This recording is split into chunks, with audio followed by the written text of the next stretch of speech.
The morning air felt different that day.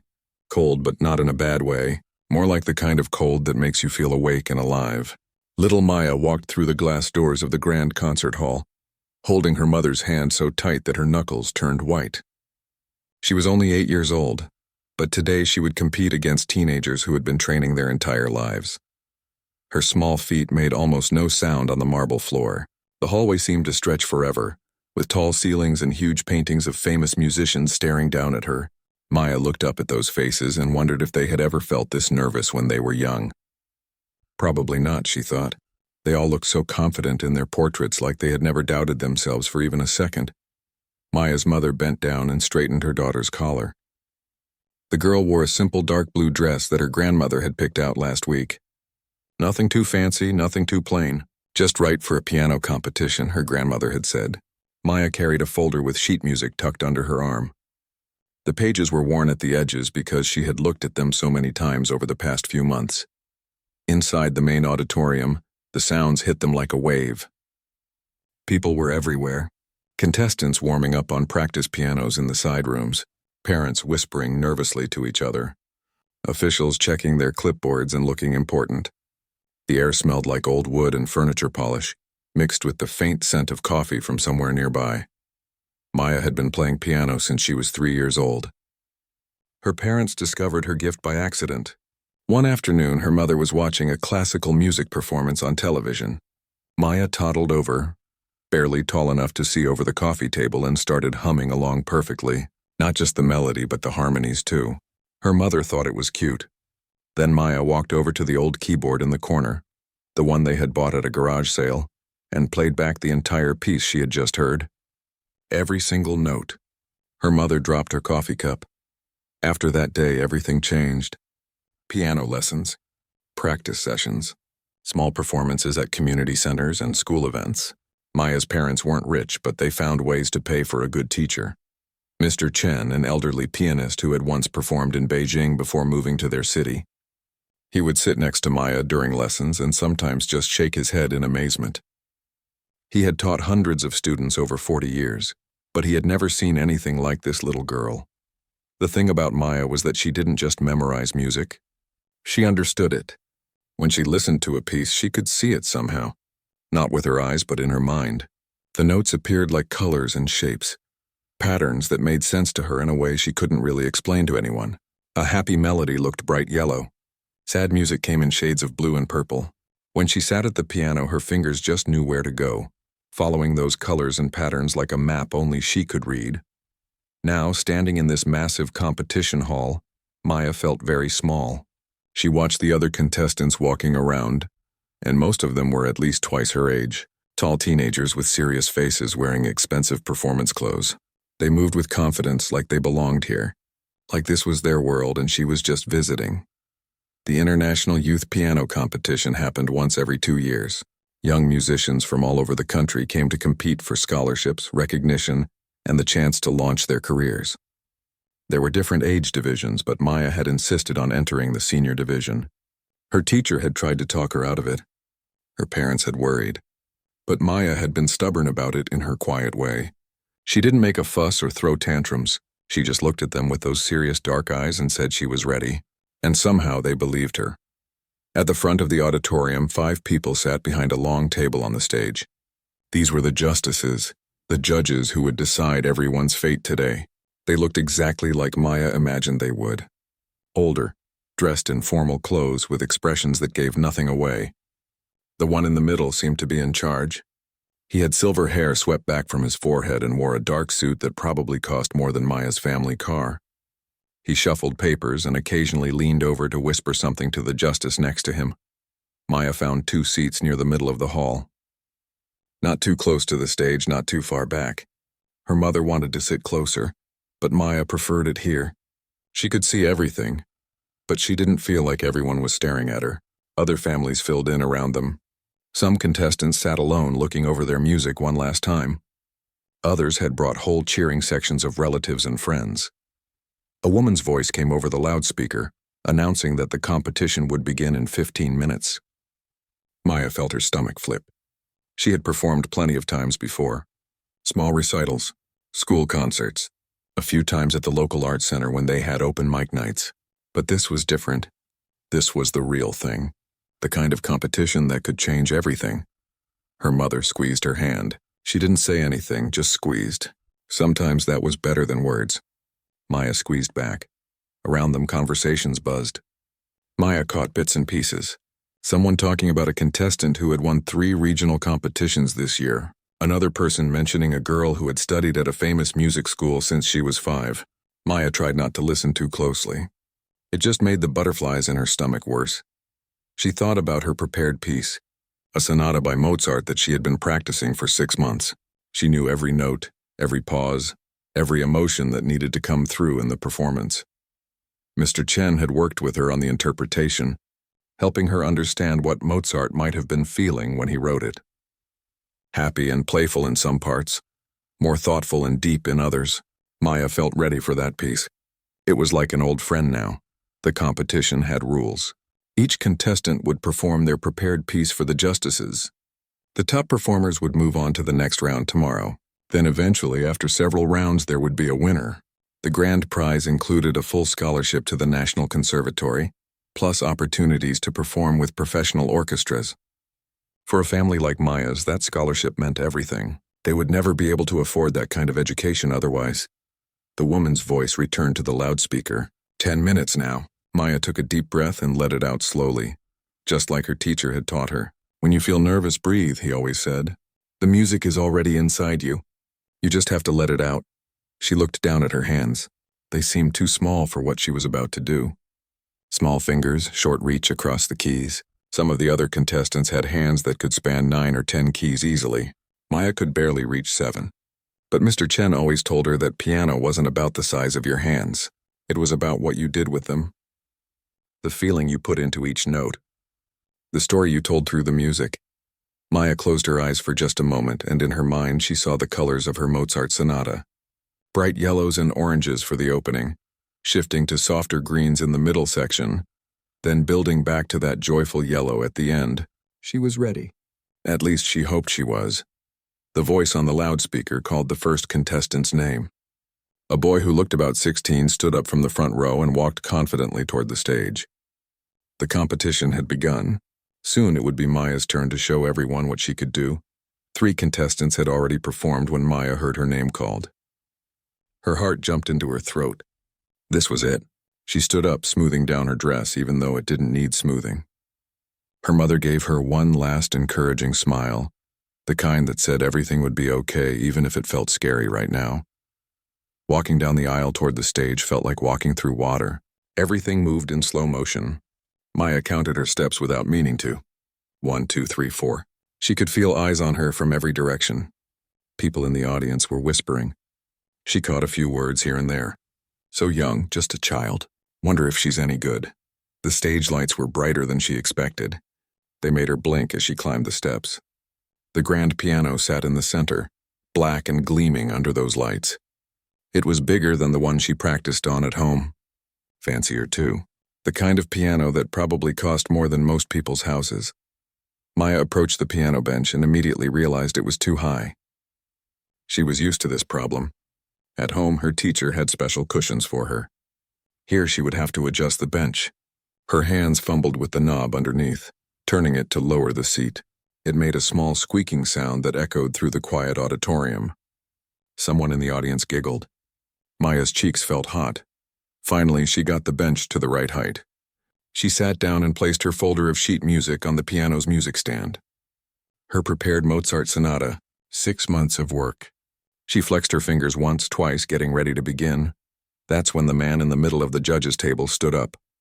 The one with the silver hair and expensive suit. Maya froze. This wasn't part of how things were supposed to go.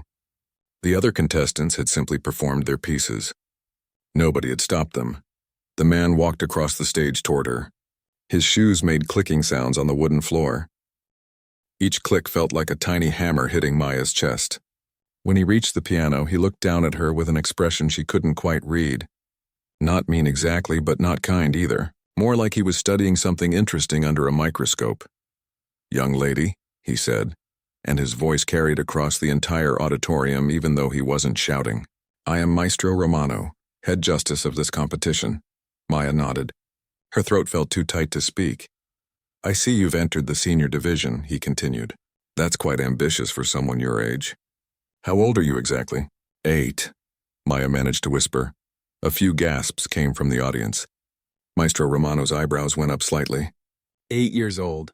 And you believe you can compete with contestants who are 15, 16, even 17? Maya didn't know what to say. Was this a trick question? She had registered for this division. They had accepted her entry.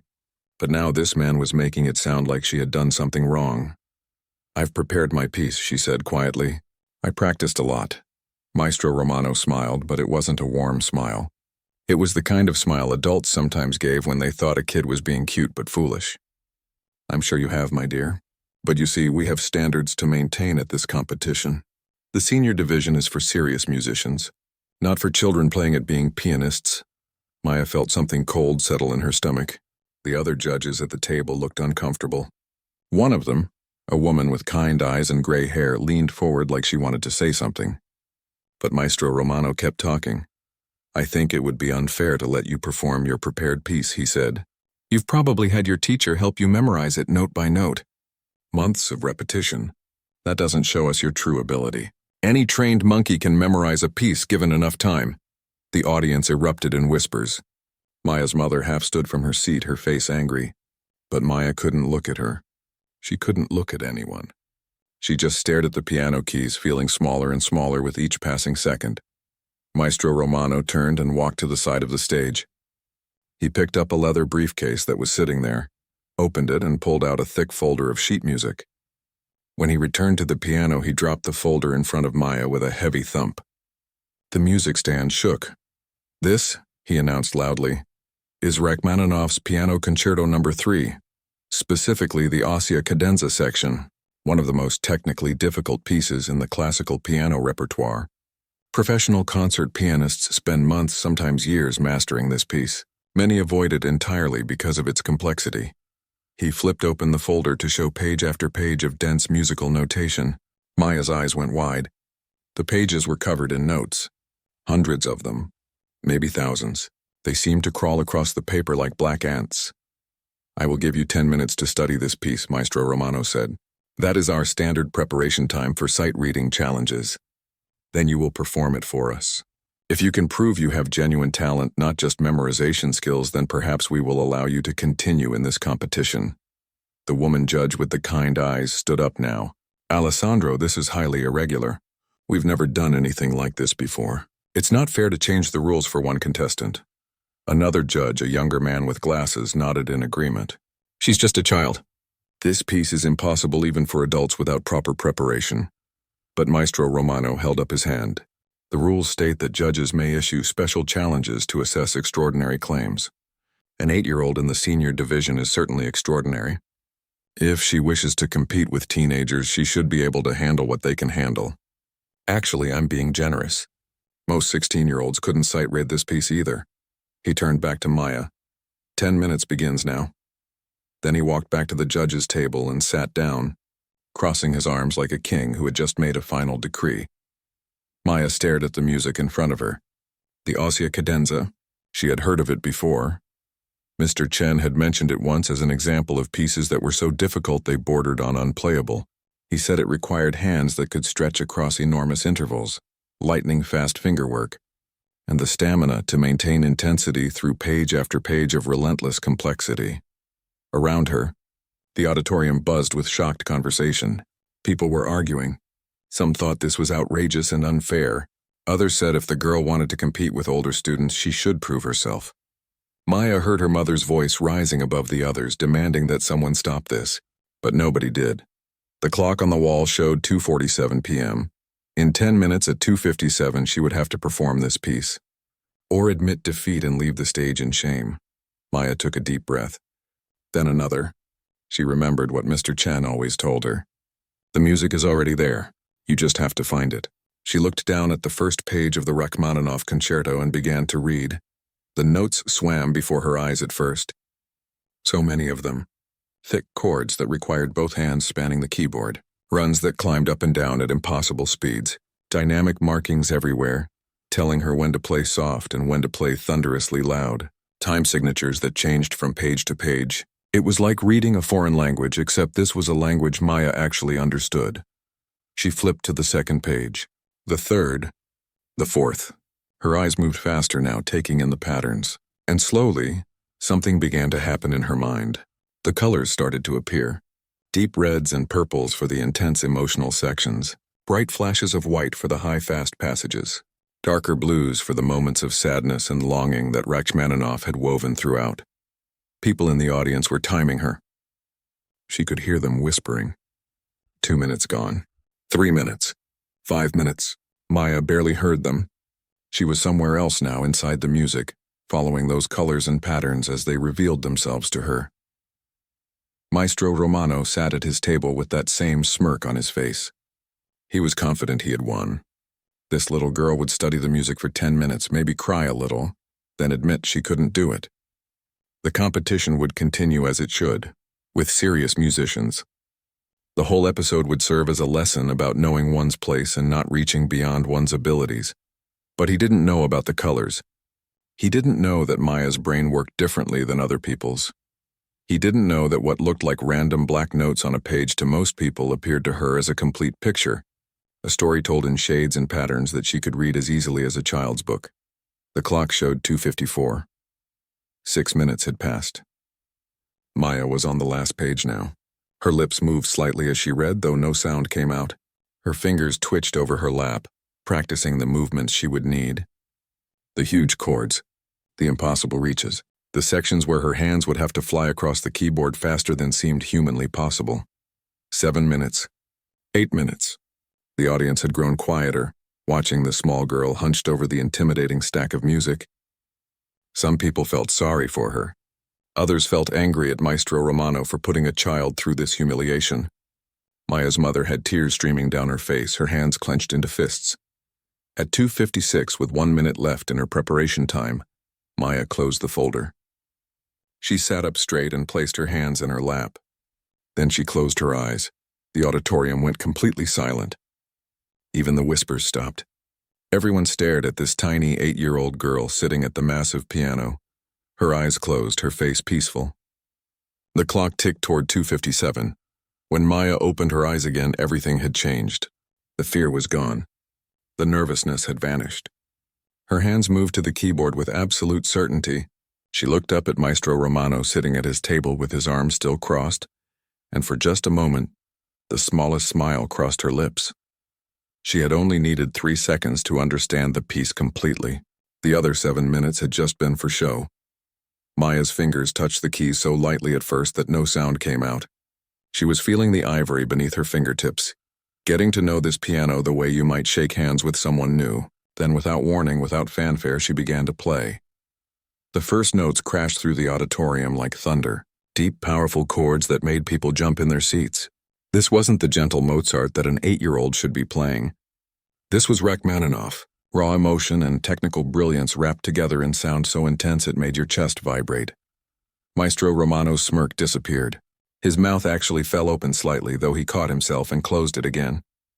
But his eyes stayed wide. The other judges leaned forward in their seats, suddenly alert. Something was happening that shouldn't be possible. Maya's hands moved across the keyboard like they had been doing this for years. Her right hand flew up into the highest registers while her left hand pounded out thunderous bass notes. The contrast was stunning. Delicate and powerful at the same time. Her small fingers stretched to reach chords that should have been impossible for hands her size, yet somehow she made it work. In her mind, Maya could see the colors flowing. Deep crimson red for these opening measures, the color of passion and intensity. The patterns made sense to her. Where other people saw complicated notation, she saw a roadmap of emotion. Follow the red into purple, let the purple fade to dark blue. Then bring it roaring back with flashes of white light. The audience forgot to breathe. People who had been chatting or checking their phones were now frozen, staring at the small figure at the piano. This child, who barely looked tall enough to reach the pedals, was producing sounds that professional pianists would struggle to create. The music filled every corner of the massive auditorium, reaching into places that had been silent for too long. Maya's teacher, Mr. Chen, had snuck in through the back doors just minutes before. He had been parking the car and missed the whole confrontation with Maestro Romano. Now he stood at the rear of the hall, his hand over his mouth, tears forming in his eyes. He had taught Maya everything he knew, but what she was doing now went beyond teaching. This was pure gift, pure genius. The difficult runs began, sections where Maya's fingers had to move so fast they became a blur, up and down the keyboard in cascading waterfalls of notes. Every single one had to be perfect. One wrong note and the whole thing would fall apart like a house of cards. But Maya didn't miss, not once. Her fingers knew exactly where to go, guided by those colors and patterns only she could see. Maestro Romano gripped the edge of the table. His knuckles turned white. He glanced at the sheet music sitting on his briefcase, following along. She was playing it perfectly, note for note. The dynamics, the tempo changes, the emotional shifts, everything, but how? She had looked at that music for maybe 10 minutes. Some of the greatest pianists in the world needed months to learn this piece. Many never attempted it at all. The woman judge with kind eyes had tears running down her cheeks. She wasn't even trying to hide them. She had been judging piano competitions for 30 years, and she had never witnessed anything like this. The young judge with glasses kept shaking his head in disbelief, like he was watching a magic trick and couldn't figure out how it was done. Maya came to the section that piano teachers called the impossible passage, a series of massive chords that required both hands to stretch across intervals that most people physically couldn't reach. Professional pianists with large hands struggled with it. Maya's hands were tiny by comparison, but she had figured something out in those 3 seconds of understanding. She rolled the chords slightly, playing the notes so close together that it sounded like one chord, but giving her fingers just enough time to reach each note. The technique was flawless. It was exactly what Rachmaninoff himself had recommended for pianists with smaller hands. How did she know that? She had never studied Rachmaninoff performance techniques. Mr. Chen had never taught her that specific trick. But somehow in reading the music, Maya had understood what the composer intended. She had seen beyond the notes to the heart of what Rachmaninoff was trying to express. The music built and built, climbing toward a climax. Maya's whole body moved with the rhythm now. She swayed slightly on the bench, her shoulders rising and falling with the emotion of the piece. Her face showed everything she was feeling. Joy and sadness and triumph all mixed together. This wasn't just technical skill. This was artistry. People in the audience started to realize they were witnessing history. Phones came out starting to record. Someone would post this online later, and within days millions of people would watch. But right now, in this moment, everyone in the auditorium felt lucky to be here. To see it happen live, Maya's mother had stopped crying. She sat perfectly still, her hands clasped together, watching her daughter with a mixture of pride and wonder. She remembered the toddler who had hummed along to classical music on the television. She remembered the moment Maya had played back that entire piece on the garage sale keyboard. She had known her daughter was special. But this was something else entirely. The technical challenges kept coming. Passages that required incredible stamina to maintain the intensity, without the sound becoming muddy or unclear. Sections where the left hand and right hand played completely different rhythms simultaneously, creating a complexity that could make your head spin if you thought about it too hard. Maya handled all of it with a calmness that seemed impossible for her age. Maestro Romano wasn't smirking anymore. He wasn't even pretending to be neutral. His face showed shock, maybe even fear. He had been so certain that this little girl would fail, so confident that she would prove she didn't belong in the senior division. Instead, she was proving something very different. She was proving that maybe he didn't understand genius when he saw it. The younger judge leaned over and whispered something to the woman with kind eyes. She nodded and whispered back. Even from across the auditorium, you could see they were discussing something important, something that was changing their understanding of what was possible.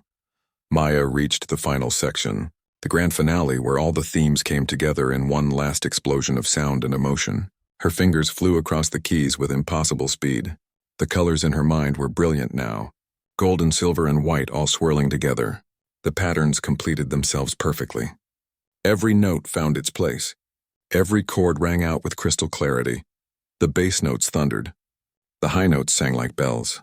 Maya's small frame produced volume that shook the walls. She hit the final chord with both hands, letting it ring out across the auditorium, holding down the pedal so the sound sustained and sustained, slowly fading into silence. Then nothing. Complete silence. Maya lifted her hands from the keys and placed them in her lap. She sat very still, her chest rising and falling quickly from the effort. A single drop of sweat ran down her temple. That was the only sign that what she had just done was difficult. The silence stretched on for 3 seconds. 5 seconds. 10 seconds. Nobody moved. Nobody breathed. They were all still processing what they had just heard. Then someone in the back started clapping. Then another person. Then another. Within seconds, the entire auditorium exploded in applause. People weren't just clapping. They were standing, cheering, some of them shouting. The noise was deafening. Maya looked out at the audience, surprised. She hadn't expected this. She had just played the music the way it was supposed to be played. That was all. But people were acting like she had done something miraculous. Her mother was on her feet, clapping so hard her hands must have hurt. Mr. Chen in the back was wiping his eyes with a handkerchief, applauding between wipes. The 2 sympathetic judges were standing as well, clapping enthusiastically. Even some of the other contestants, the teenagers who were supposed to be competing against Maya, were on their feet showing respect. But not everyone was celebrating. Maestro Romano sat frozen at the judges' table. He wasn't clapping. He wasn't standing. He just sat there staring at Maya with an expression that mixed disbelief with something darker. Anger, maybe, or embarrassment. He had tried to humiliate this child, to prove she didn't belong, and instead she had made him look foolish. The 4th judge, an older man who hadn't spoken before, leaned over to Romano and said something. Romano shook his head sharply. The older man said something else, more insistent this time.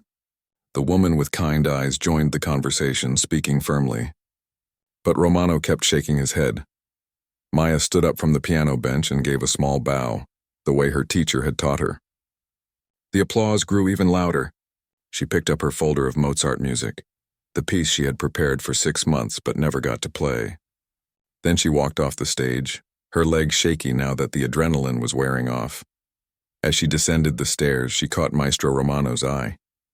He was glaring at her now, not even trying to hide it. And in that moment, Maya understood something important. She had played perfectly. She had done everything right. But somehow she had a feeling this wasn't over. The judges would have to deliberate now. They would have to decide what to do with the performance that shouldn't have been possible. And Maya could tell from the look on Romano's face that at least one of them wasn't happy about what he had witnessed. She reached her mother's seat and collapsed into it. Her mother hugged her tight, whispering how proud she was, how amazing that was. But Maya kept watching the judges' table. They were gathering their papers, preparing to go deliberate.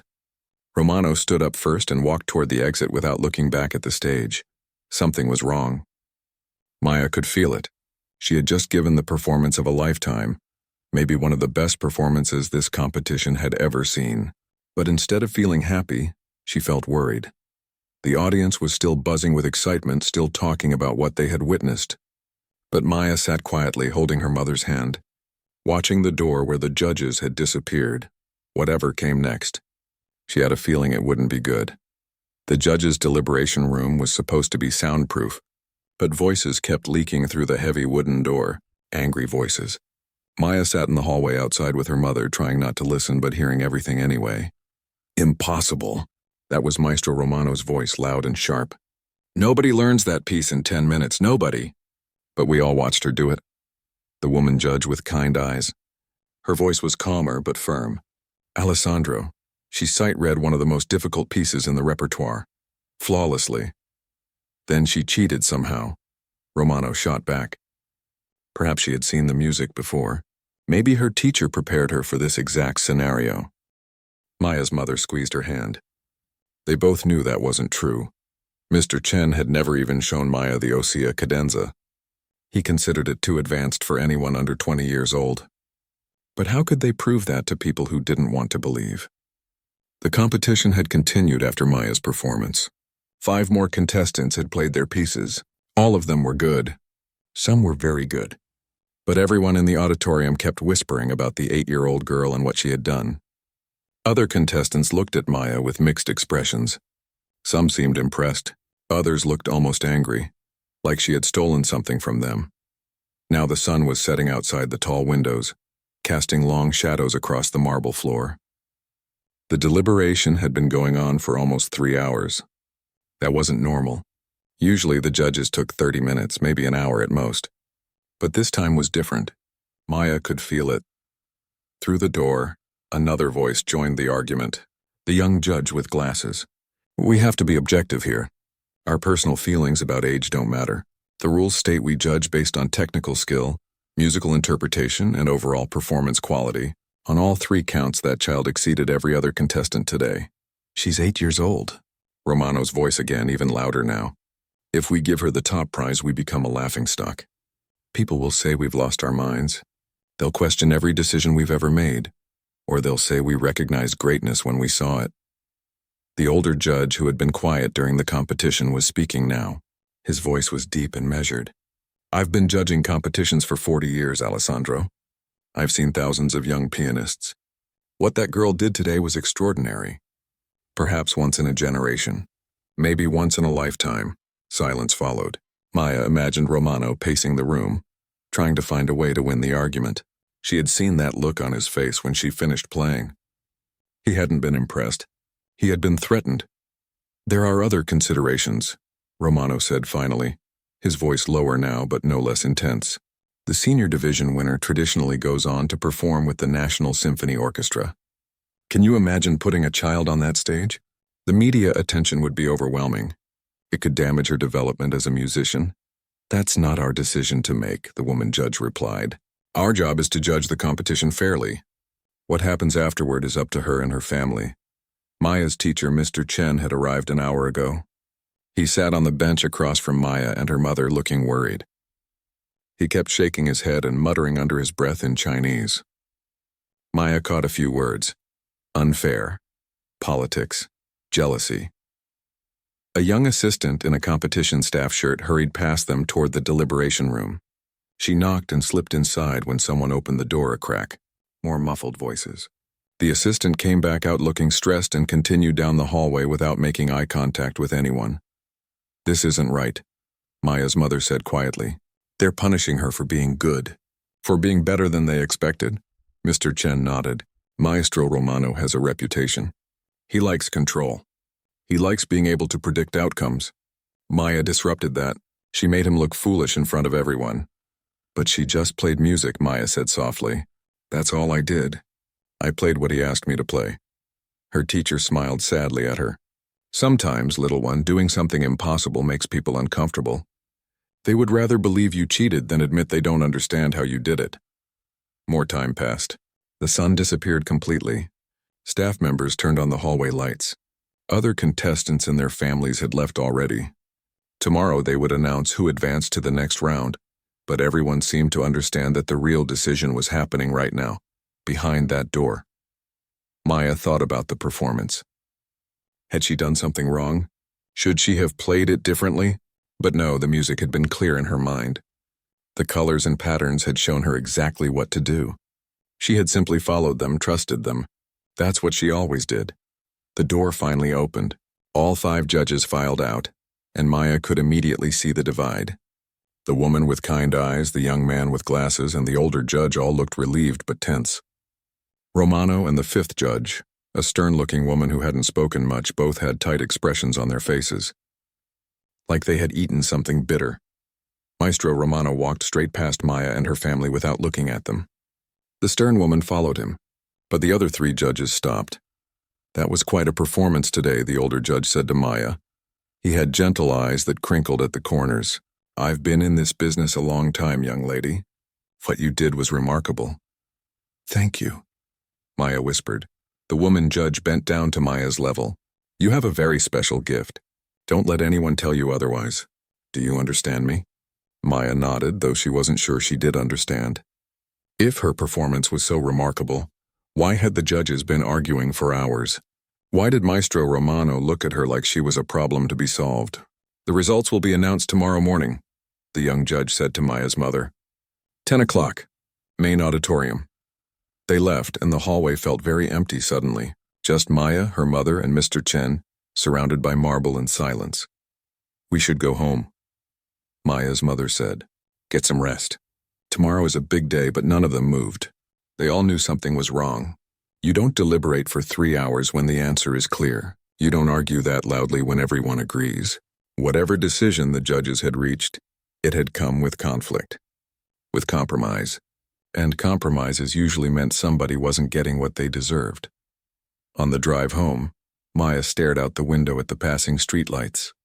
Each one flickered by like the notes of a song. Fast rhythm, steady beat. She thought about the Rachmaninoff piece. Those deep reds and purples and the flashes of white. The patterns that made perfect sense when you knew how to look at them. "Are you okay, sweetheart?" her mother asked from the driver's seat. "I played it right," Maya said. "I know I did." "You played it perfectly," Mr. Chen assured her from the back seat. "Whatever happens tomorrow, you need to remember that. You did everything right." But doing everything right didn't always mean things worked out fairly. Maya was only 8, but she was learning that lesson fast. The world wasn't always kind to people who did impossible things. Sometimes it rewarded them, sometimes it punished them, and sometimes it just didn't know what to do with them at all. That night, Maya couldn't sleep. She kept replaying the performance in her mind. Not the music itself, but the moments after. The applause. The standing ovation. The look on Maestro Romano's face. That mixture of shock and anger and something else. Fear, maybe. Like Maya had revealed something about the world that he didn't want to be true. She got out of bed and walked to the small keyboard in her room. She played quietly, just letting her fingers move across the keys without thinking. Random notes at first, then gradually forming into melodies. Sad songs, uncertain songs, songs that asked questions without providing answers. Her mother appeared in the doorway wrapped in a bathrobe. "Can't sleep?" Maya shook her head. Her mother sat down next to her on the piano bench. "Whatever they decide tomorrow, I want you to know something. You were amazing today. You proved you belong on that stage. You proved it to everyone who watched. That can't be taken away from you." "But what if they don't pick me?" Maya asked. "Then they're wrong," her mother said simply. "And being wrong doesn't make you less talented. It just makes them wrong." They sat together in the quiet room, the keyboard between them. Outside, the city slept. Inside, a little girl who had done the impossible waited to find out if the world would recognize it or reject it. The clock on the wall ticked toward midnight. In 10 hours, they would have their answer. In 10 hours, 5 judges would announce their decision. And Maya had a sinking feeling in her stomach that told her the answer wouldn't be the one she deserved. But she had learned something today, even if the lesson was painful. She had learned that talent wasn't always enough. That doing something perfectly didn't guarantee fairness. That sometimes the people who were supposed to recognize greatness were too proud or too scared to admit they had seen it. Tomorrow would come. The announcement would be made. And Maya would have to face whatever decision they had reached. She just hoped she was strong enough to handle it. She played one more quiet melody on her keyboard, a lullaby her teacher had taught her years ago. Simple and sweet and uncomplicated. Back when music was just music, before competitions and judges and politics. Back when she played just for the joy of making beautiful sounds. Those days felt very far away now. Maya was growing up faster than she had expected, learning lessons that most people didn't learn until much later. And tomorrow she would learn another one, whether she was ready or not. The auditorium felt different in the morning light, cold somehow.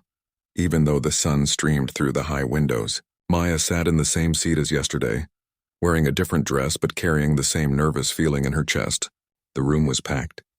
Word had spread about what happened, and people who hadn't been there for the competition showed up just to hear the results.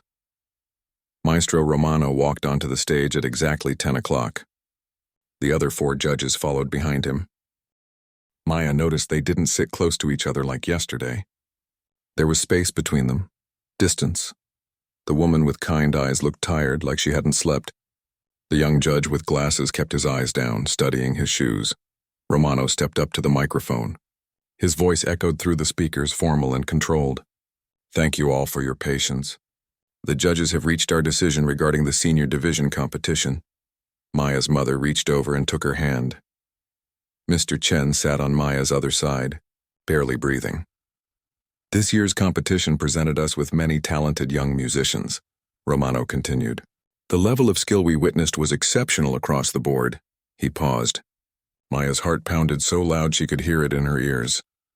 "In third place, with a Special Technical Achievement Award, we have contestant number 42, Maya Chen." The words hit like cold water. Third place. Maya heard her mother gasp beside her. Somewhere in the audience, someone said, "What?" loud enough for everyone to hear. Confused murmuring rippled through the crowd.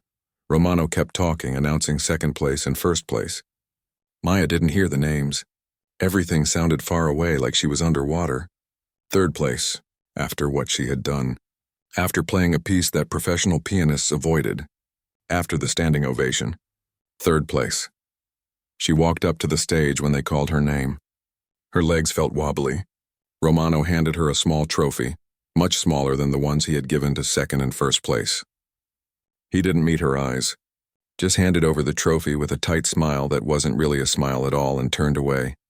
The Technical Achievement Award. That's what they called it. Like she had done a clever trick instead of creating art.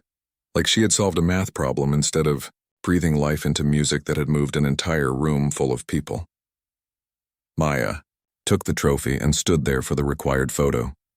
Flashbulbs went off. She tried to smile but couldn't quite manage it. The first place winner, a 17-year-old boy who had played a nice but unremarkable piece, stood in the center holding his large trophy. He looked uncomfortable, like he knew this wasn't right but didn't know what to do about it. When the ceremony ended, chaos erupted. People rushed toward the judges' table, their voices raised. Maya's mother was one of them. "This is absurd. Everyone here saw what my daughter did. How can you possibly justify this decision?" Romano held up his hands, his voice calm but firm. "The decision was made according to our competition guidelines. We judge on multiple factors, not just technical ability. Stage presence, musical maturity, consistency. These things matter. She played a piece in 10 minutes that takes professionals months to learn." Mr. Chen's voice rose above the crowd. "She didn't miss a single note. The rules allow judges to make subjective assessments," the stern female judge chimed in, standing beside Romano like a shield. "We felt that other competitors demonstrated a more complete musical package." The woman judge with kind eyes stood up abruptly. Her chair scraped against the floor. "I need to make something clear," she said loudly. "The decision was not unanimous. 3 of us voted to award Maya first place. We were outvoted." A shocked silence fell. Judges never revealed their deliberations. Never. Romano's face went red. "That's highly inappropriate to disclose," he said sharply. "So is deliberate bias," she shot back. "I've been part of this competition for 15 years, and I've never seen anything like this.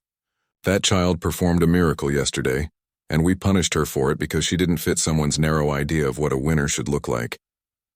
The young judge with glasses stood up too. "I agree. For the record, I also voted for Maya. What happened here isn't right, and people deserve to know that." Romano tried to regain control. "This discussion is over. The decision is final. Everyone needs to leave now." But people weren't leaving. They were taking out their phones. Recording. Someone in the back was already typing furiously, probably posting to social media. Maya stood off to the side, still holding her small trophy, watching adults argue about her like she wasn't even there. Her mother finally noticed and came over, pulling Maya into a tight hug. "I'm so sorry, baby. This isn't fair. None of this is fair." But Maya felt oddly calm now. Disappointed, yes. Hurt, definitely. But not surprised. She had seen this coming last night, had felt it in her bones. The world didn't always reward people for being exceptional. Sometimes it punished them instead. The next few days were a blur. Someone had recorded Maya's entire performance and posted it online. By Monday morning, the video had 50,000 views. By Tuesday, 500,000. By Wednesday, it had gone viral across the globe. People who knew nothing about classical music were sharing it, amazed by the sight of this tiny 8-year-old playing impossible music with perfect precision. The comments poured in. Professional pianists weighing in, saying what Maya had done should have been physically impossible. Music teachers sharing it with their students as inspiration. Regular people just saying they had gotten chills watching her play. The video kept spreading, growing bigger each day. Then the backlash against the competition started. Musicians began posting about their own experiences with biased judging.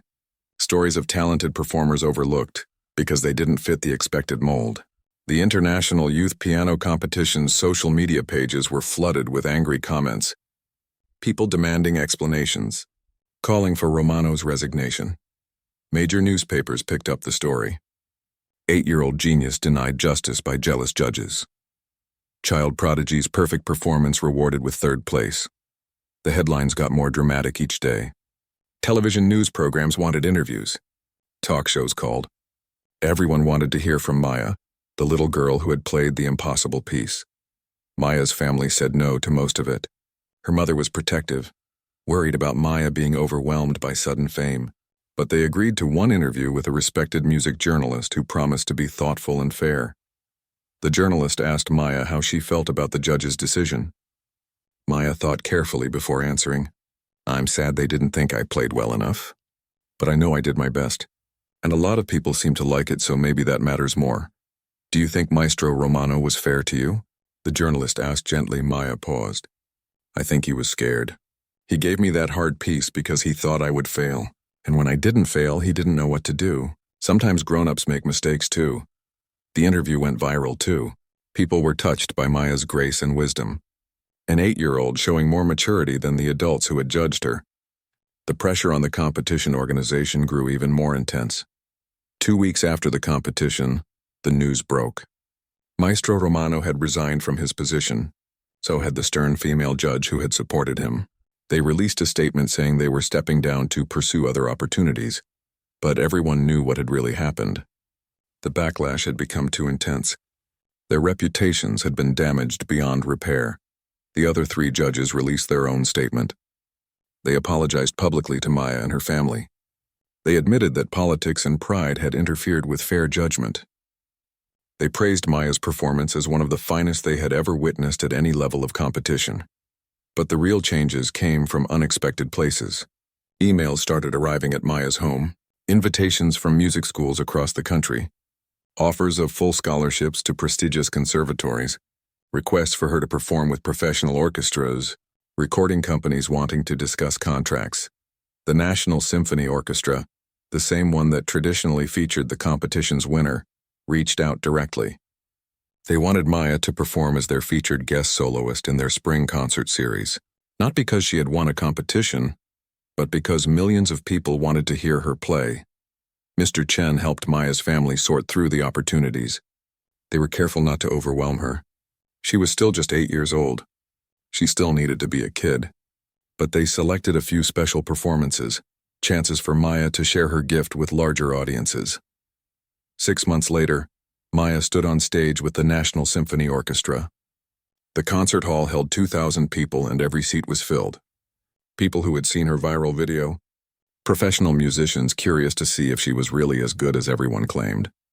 Families with young children hoping to inspire them with proof that age didn't limit what you could achieve. Maya wore a beautiful dress picked out by her grandmother.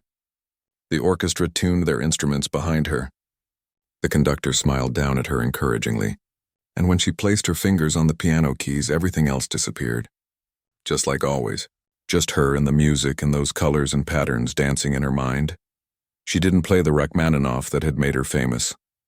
Instead, she played her Mozart sonata, the one she had prepared for 6 months but never got to perform at the competition, the one that had been sitting in her folder waiting patiently for its moment, and it was beautiful. Pure and joyful and full of the kind of innocent wonder that only a child could bring to music. The audience listened in complete silence, then erupted in applause that lasted for 5 full minutes. Maya took her bow, smiling wider than she had in months.